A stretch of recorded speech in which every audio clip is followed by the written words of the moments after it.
Hello, hello! On arrive à la dernière vidéo pour l'année 2023, signe par signe. Pour ceux qui suivent, vous savez ce qui se cache derrière, mais je vais quand même vous gratifier de l'explication que j'ai donnée à tous les autres, qui est de savoir que pour ce tirage, j'utilise la méthode de la roue astrologique, qui fait que on couvre tous les domaines de l'existence. C'est une méthode qui repose sur...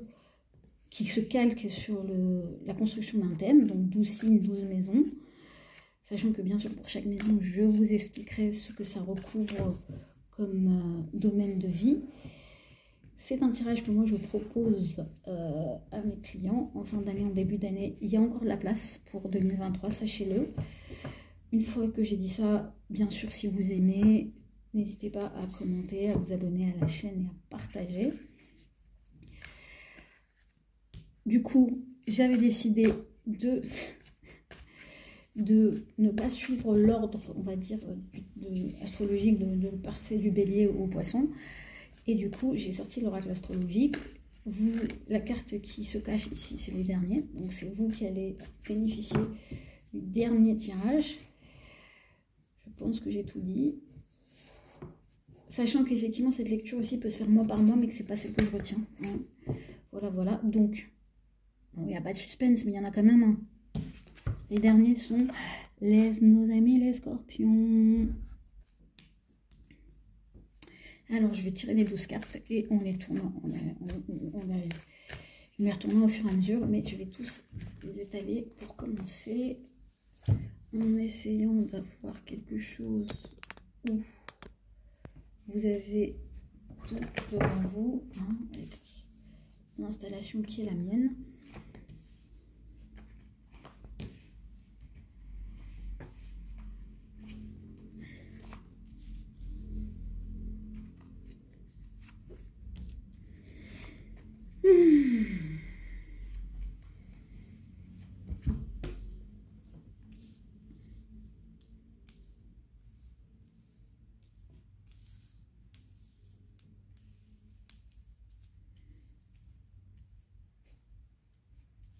Et on y va. Alors, la maison 1 qui est là, c'est l'image de soi, c'est l'énergie qu'on renvoie à l'extérieur.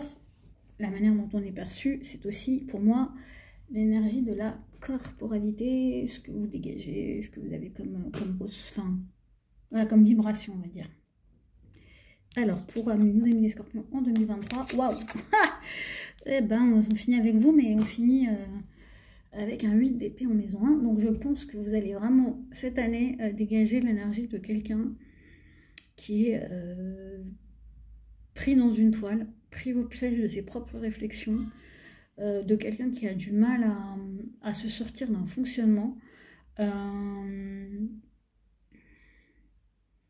Alors j'ai envie de dire, c'est soit vous êtes vraiment dans cet état-là et il y a peut-être la nécessité d'être aidé, soit c'est un petit peu une énergie que vous voulez renvoyer parce que vous ne voulez pas quelque part qu'on vienne vous déranger ou qu'on vienne se mêler de vos affaires, et du coup c'est presque vous complexifier les choses pour tenir les gens à distance. Je sais, c'est assez particulier, mais j'ai quand même ce message là qui ressort. Et je pense aussi que vous êtes dans une énergie où vous ne voulez pas voir la réalité, hein. Il y a un peu de ça, et c'est peut-être quelque chose que les autres vont voir en disant mais là notre ami Scorpion il s'enferme dans un truc qui ne marche pas, hein. On va regarder ce que nous raconte le reste, et cette maison du coup va être importante parce que voir du coup comment vous allez vous relier aux autres avec entre presque, j'ai envie de dire, cet état d'esprit. Maison 2, les ressources, l'argent, vos valeurs, analogie avec la maison du taureau. Ah bah c'est ça. Alors 4 de denier au niveau de l'argent. Ce qui est à moi est à moi. Ce qui est aux autres n'est pas à moi. Il y a une très bonne stabilité au niveau financier. Il y a peut-être un côté un petit peu à trop s'accrocher à la matérialité quand même, hein.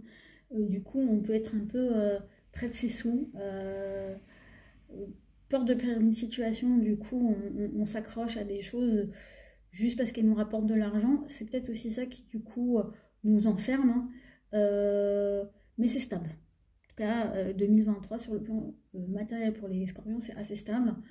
Donc j'ai envie de dire aussi, en fonction de la situation que vous avez en 2022, bah, elle perdure en 2023. Donc J'espère que vous avez bien fini l'année 2022, parce qu'en 2023, il sera très difficile de faire bouger les lignes au niveau financier, soit par les concours de circonstances, soit parce que vous n'aurez pas du tout vous n'aurez pas l'ouverture pour faire bouger ce domaine-là. Soyons honnêtes, soyons clairs, soyons précis. Communication, rapport à la fratrie, maison des Gémeaux en 2023 pour nos amis Scorpions. Et bien vous allez avoir une certaine assurance, j'ai envie de dire, dans votre communication. Vous avez vraiment envie d'être perçu dans ce que vous dites comme quelqu'un qui a des ressources. Vous voyez, c'est qui sait ce qu'elle veut, qui cultive une certaine identité, une certaine prestance. Donc je pense que vous allez avoir à cœur avoir une communication où vous faites valoir, vos créations, vos réalisations. Donc je pense aussi que c'est pour ça que vous êtes attaché à une certaine matérialité, parce que vous voulez prouver aux autres, pour moi, que vous savez ce que vous faites. C'est marrant parce qu'avec la dame de Denis dans cette maison-là, j'étais en dame de Pentacle, reine de Pentacle, je vais vous donner tous les noms. Je pense que vous pouvez avoir cette tendance à, quelque part, vouloir donner des leçons sur la manière dont vous êtes capable de préserver vos intérêts. Voilà, donc après, c'est pas mal, c'est intéressant. Après, on va voir en fonction du tirage dans quelle mesure vous êtes en place et légitime pour le faire. Parce que moi, quand je vois ces deux combinaisons-là, c'est quelque chose où je pense que vous pouvez être aveuglé sur ce que vous croyez savoir sur certains sujets en fait. Maison, foyer, famille, ce qui se passe dans votre maison, aussi dans votre intériorité, vos racines, vos héritages. 9 de denier. Ah oui, vous allez vouloir être bien. Là, vous verrouillez les choses. Et j'ai presque l'impression que chez vous, alors peu importe la composition de votre famille, de votre foyer, vous allez être quand même très axé sur vos plaisirs, sur vous, sur le fait qu'on ne vous dérange pas, qu'on vous laisse profiter. Du coup, vous n'allez pas être forcément ultra disponible pour les gens qui sont avec vous dans votre famille, ou même pour votre famille. C'est-à-dire que, mais en même temps, ça peut être très très bien pour des scorpions qui ont tendance à éventuellement à se faire vampiriser. Là, c'est on ne me vampirise plus, ma famille, je vois qui elle est, mais vous voyez, le 9 de denier, ce qui est intéressant, c'est juste avant justement la carte de 10 de denier, qui est la carte de la famille, et là, c'est plutôt... moi d'abord je me construis et je me fais plaisir avant de me soucier de savoir ce qui se passe d'une manière plus large. Et je pense que ça peut être aussi du coup le fait d'investir chez vous et de vous créer un environnement très agréable. Du coup qui de fait bénéficie avec les gens qui partagent votre maison. Et intérieurement aussi vous allez vouloir cultiver vraiment des valeurs de plaisir, du côté épicurien, de satisfaction d'être avec... Il peut y avoir beaucoup de satisfaction à être avec vous-même. Donc vous pouvez être dans une année où vous êtes plutôt fier, où vous vous estimez beaucoup, j'ai envie de vous dire. C'est plutôt pas mal. C'est plutôt pas mal. Mais je pense que du coup, avec ce 8 d'épée, ça crée des angles morts. Hein. Donc faites attention aux angles morts. Créativité, enfant, plaisir, amour... Dans le sens léger, début de relation, vie affective, on a le 5 de coupe.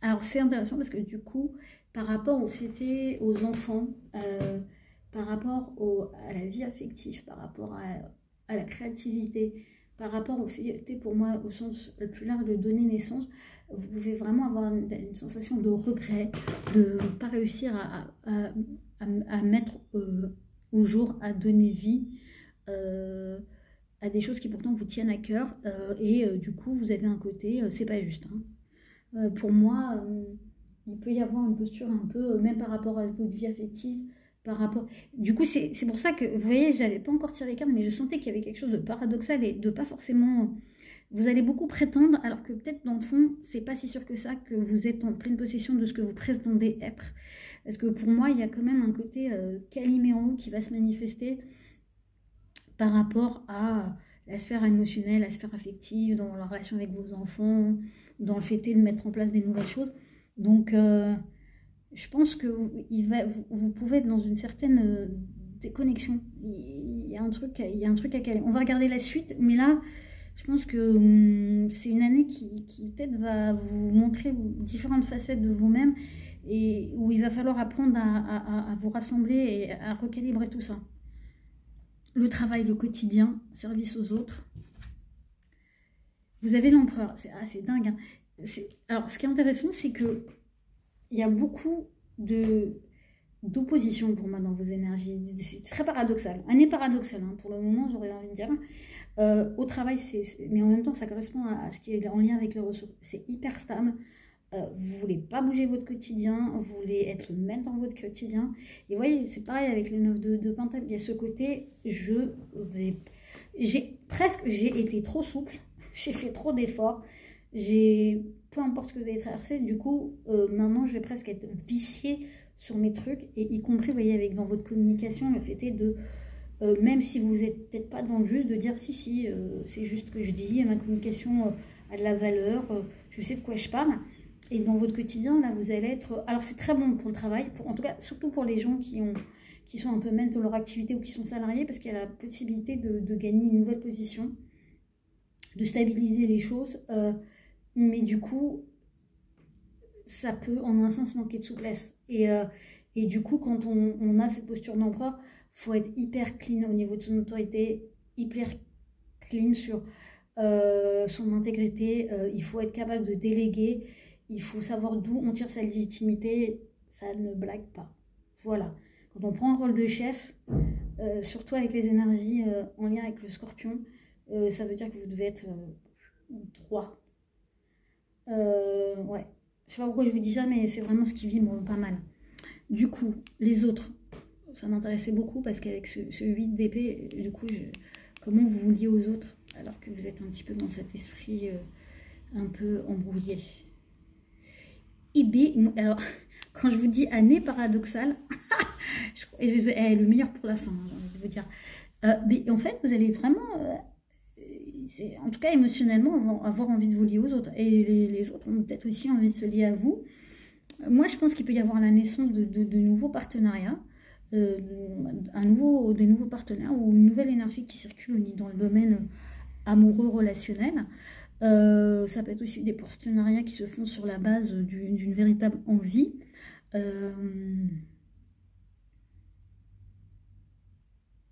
Du coup, moi, je dis que le 8 d'épée, peut-être que c'est aussi que vous êtes... Vous savez, maintenant que je vois ça, je me demande si vous n'allez pas brider en vous des choses pour rendre possible tout ça. Et en même temps, ça va venir quand même percuter quelque part à votre estime de soi. Alors, ça peut être aussi...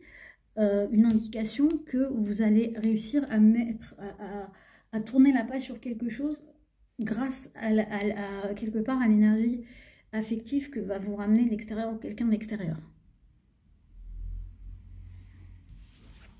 Maison 8, votre maison, la maison des scorpions, la crise, la transformation. Ouais, je pense que la plus grosse crise que vous allez traverser, elle va vraiment être liée à une blessure affective, au fait est que, pour moi, vous allez sortir de quelque chose en lien avec la blessure.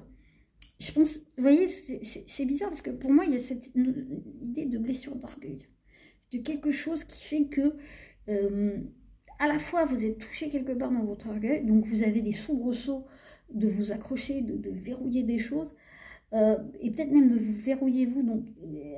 ça peut créer de la confusion sur votre marge de manœuvre. Et en même temps, ça crée beaucoup de force. Et en même temps, quelque part cette année, ce que ça va vous faire traverser, c'est vraiment la perte, le fait est de sentir votre cœur saigner, mais pour vous permettre, je pense, de mieux vous comprendre et de voir où sont vos paradoxes aussi. Hein, c'est ça. Parce que moi, 1-7, là, ce que je ressens ici, c'est à la fois, vous vous dites, vous liez, pieds et poings liés à des situations, peut-être vous attachez à vendre une certaine image, alors que dans le même temps, vous avez envie de vous lier aux autres. Mais pour ça, il faudrait peut-être que vous bougiez vos lignes sur ce que vous avez envie de représenter pour les autres. Voilà. Et du coup, une bonne crise émotionnelle, qui du coup est plus dans votre rêve, des choses qui réveillent la souffrance. Voilà, c'est aussi pour moi, en un sens, vous libérer, non pas la souffrance émotionnelle que vous vous infligez en vous prenant la tête, en étant dans ce côté « j'ai pas le choix ». Parce que cette année 2023, elle vous dit quand même que vous avez le choix, que vous avez des choses qui sont stables et que quand vous voulez, vous pouvez, mais à quel prix? Étranger, inconnu, connaissance. Je pense que c'est une année où vous allez un peu mettre en stand-by tout ce qui est nouveau, tout ce qui est enseignement. Après, je pense que ça peut être aussi, vous pouvez vous reposer dans une certaine spiritualité. Pour moi, il y a cette idée d'accéder aussi à des connaissances réconfortantes pour vous. C'est pas forcément là, mais c'est pas forcément. Et par rapport aux choses inconnues, étrangères, c'est pas forcément quelque chose que vous allez aller chercher. Alors peut-être même qu'il y aurait peut-être des choses à faire bouger, vous allez mettre ça un peu en stand-by. Et en même temps, moi je vois qu'il y a peut-être des connaissances qui vont vous apporter un certain réconfort et qui vont vous permettre aussi de vous détendre et de moins sentir des épées de Damoclès. Vous voyez, 3-4 d'épée, donc il y a vraiment un truc où vous allez lâcher prise. Parce que ça va venir vous travailler en profondeur. Et voyez, tout ce qui est lié à l'intérieur est plutôt, j'ai envie de dire, ancré, même s'il y a un aspect émotionnel, et tout ce qui est lié à l'extérieur est plus à la fois émotionnel et challengeant d'un point de vue mental, et du coup, pour moi, renvoie à ce fameux 8 d'épée. Donc, il peut y avoir des choses venant de l'extérieur qui vous donnent la sensation que même si vous arrivez à vous valoriser dans certaines choses, vous n'êtes pas totalement libre, et du coup, ça crée un paradoxe. La carrière, les ambitions, c'est quand même très... je pense que tout ce qui est matérialité est pas mal, parce que par rapport à l'ambition, la maison des Capricornes, vous avez quand même le soleil. Donc, il y a un beau rayonnement, il y a des belles réussites, mais je me demande si c'est justement pas ces réussites-là qui vont vous faire griller un peu des choses. Je pense que le fait est d'arriver peut-être à mettre en place des choses qui jusque-là vous semblaient loin de vous, ça peut-être vous crée une anxiété en fait. Parce que comme vous êtes très contrôlant, je pense que le fait est d'avoir des choses qui s'expansent, ça va un peu vous perturber, et en même temps, belle réussite au niveau professionnel, il n'y a pas à tortiller. Vous vous sentez à votre place, vous arrivez à créer des choses, et en tout cas, vous trouvez une place au niveau de la société, au niveau d'un statut qui vous convient. Peu importe la nature, vous êtes bien là-dedans. Et je pense que ça s'appuie aussi parce que du fait est qu'au niveau du foyer de la famille, vous privilégiez vous avant de privilégier peut-être des choses qui sont à l'extérieur, mais en même temps, votre foyer en bénéficie de manière indirecte. Le collectif, les autres, les projets et les amis. Alors, je crois que vous avez la meilleure carte par rapport... C'est marrant, hein, parce que je pense que les autres vous importent beaucoup, mais alors vous avez un tiraillement intérieur. Parce que quand je vois ça,